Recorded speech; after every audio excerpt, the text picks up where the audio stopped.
Okay. Safe though. Mom, I'm recording a video. Yes.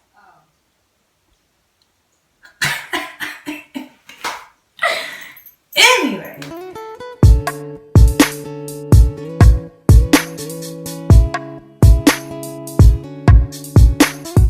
It's Reed, Miss Moss the Boss of Miss Moss the Boss TV, and I'm back with StoryTime Sunday.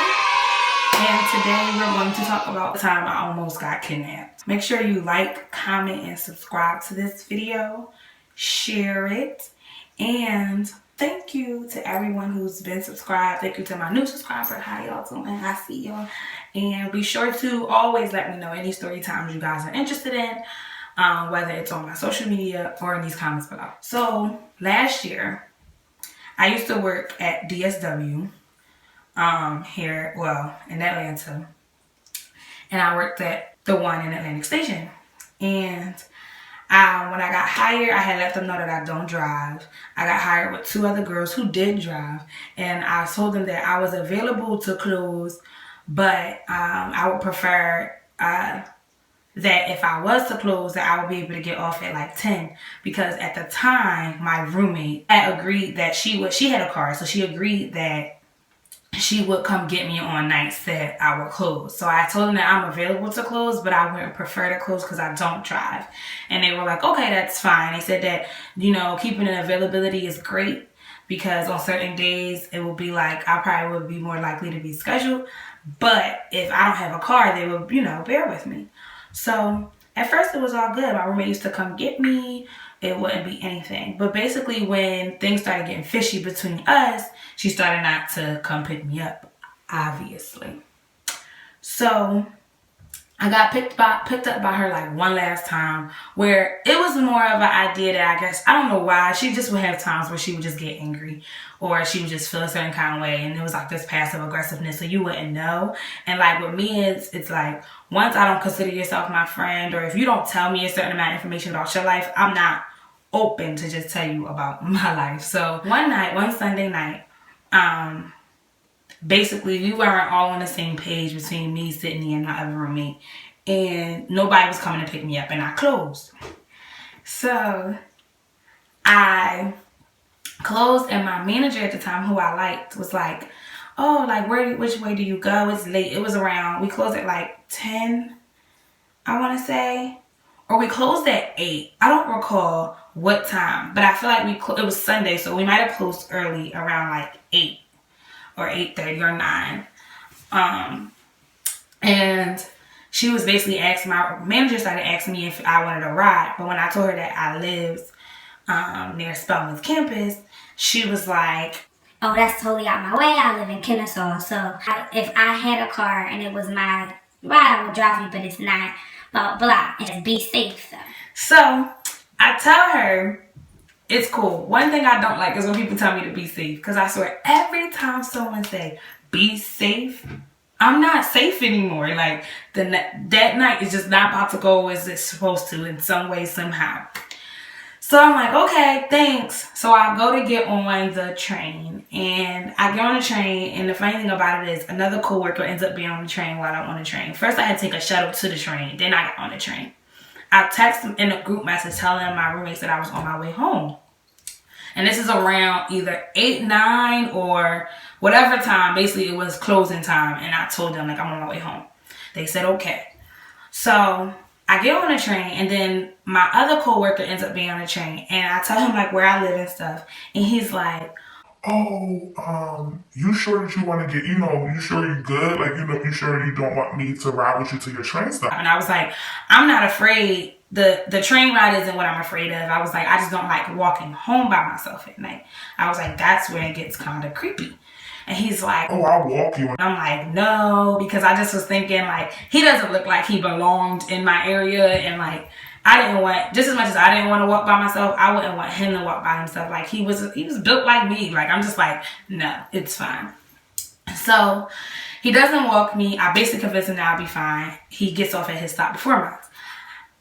that was the second like creepiness. No one ever is like really like, oh, Reed, you sure you're gonna be safe? But for some reason that was the case. So I get off the train, and it took low-key a long time for me to get even to the train stop, because now it's like an hour after I got off and I'm not home. And usually it only takes about an hour to get home. It shouldn't, but it does, because MARTA ain't fast.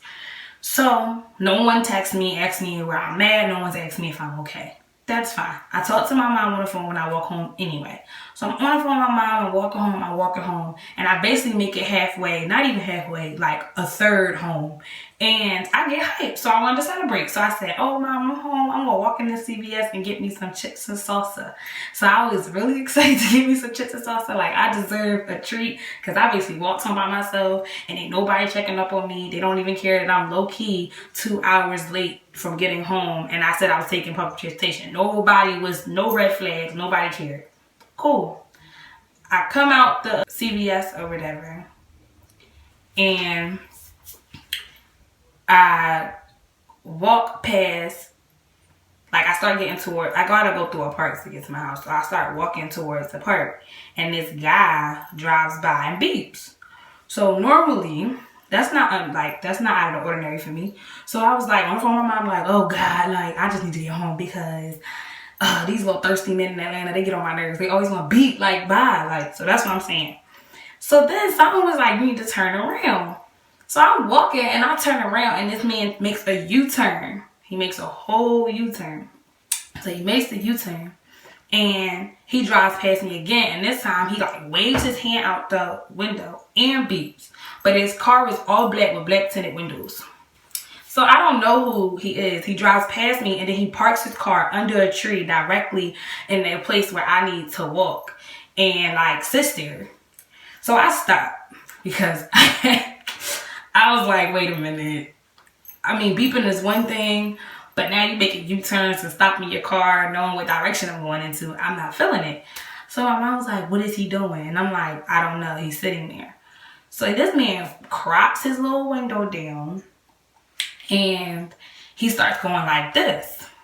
Mind you, y'all, I can't see him. Like, I just see a light-skinned hand. It's not even real, like, he don't even have it all the way out. And he just, like, telling me to come to the car. So I was like, so I say to him, like, oh, no, it's okay, I'm fine. Like, I was like, it's okay, I'm fine. And he's like, he's still doing this. And I'm like, it's so, huh? Because I'm trying to get him to talk now. And I'm like, it's fine. Like, I'm cool. You can keep going. He ain't want to do that. So my mom's like, okay, you need to decide whether or not you're going to run back to the CVS, or you going to keep going at this point, because, you know, like, you can't stand there. So all these crazy thoughts is going through my mind. I'm over here like, okay, is he the decoy? Is somebody about to snatch me from behind? My mom is making me nervous because she's saying I need to run. I'm like, I can't run. If I run, he will know I'm scared of him. He obviously wants me to come to the car, but then doesn't want me to hear his voice or have any type of identification by him. Like, he's saying whatever. So eventually he ends up saying,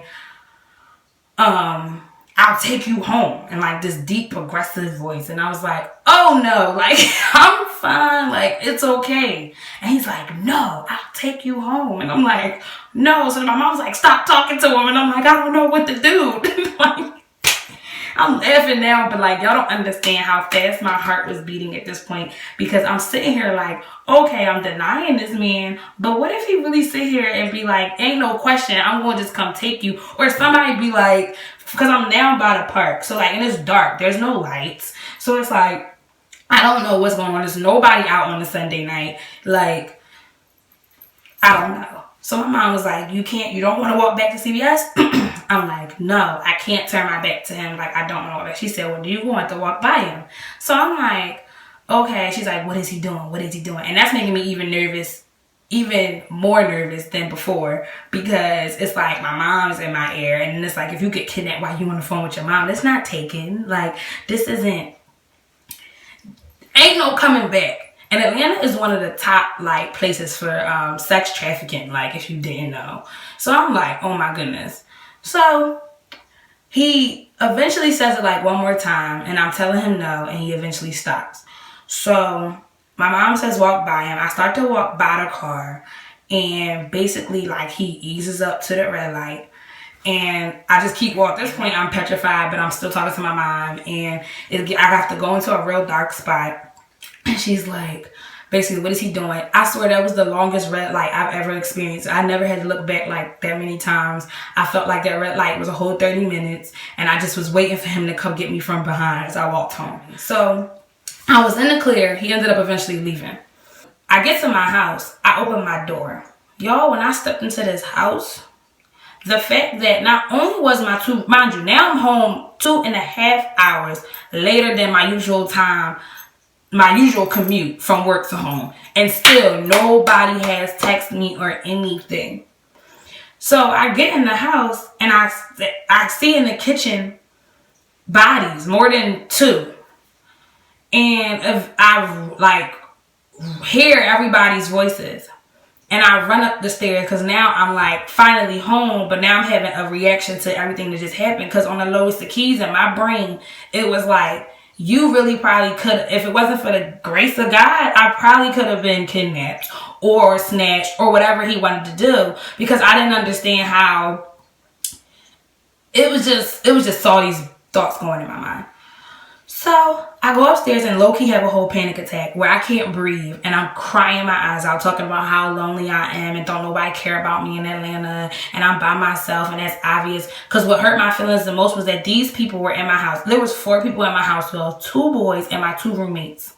And then nobody wanted to meet me halfway. Nobody made sure that, oh, it's 2 hours later than Reed usually gets home. And she said she was getting on the MARTA by herself in the dark. And she has to walk from the train station home. Oh, and one of us has a car. And even if we wasn't going to have a car, we could have all met her. No one was thinking about that. Like, no one hit me up. No one cared. Sydney ended up running up the stairs to make sure I was okay. And I told her what happened. And she's like, oh my gosh, like that's scary. And I'm like, oh, no shit, shut up. And from that point on, like, I didn't really trust anybody. Like, I still to this day, like, don't like walking near the park. Because I just feel like people are really creepy. And at the end of the day, no, he ain't get out the car. No, he didn't do whatever. But I really do think that that's because when I get in situations where I get really scared, I say, like, little prayers in my head.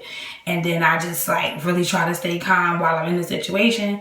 But now I carry around my own little sense of protection, but I'm still skeptical and really alert. It was just a really, y'all understand. So my advice for anyone who has to be out here, you have to walk alone at certain times of night. It's always important to always be alert. But at the same time, it's important to let multiple people know where you at and keep them updated and knowing where you at. And I, out of comfort, like to call somebody, because at the end of the day, if something does happen, I was on the phone and somebody knows, like, somebody is going to be able to tell the story outside of me some way, somehow. When you get that little voice in your head that says something is wrong, listen to it, because that's what it was for me. Something was like, something not right. You need to be like this, that, and the third. So listen to that. So, hope you guys have enjoyed this video. Once again, follow me on social media and let me know what story times you guys want to hear.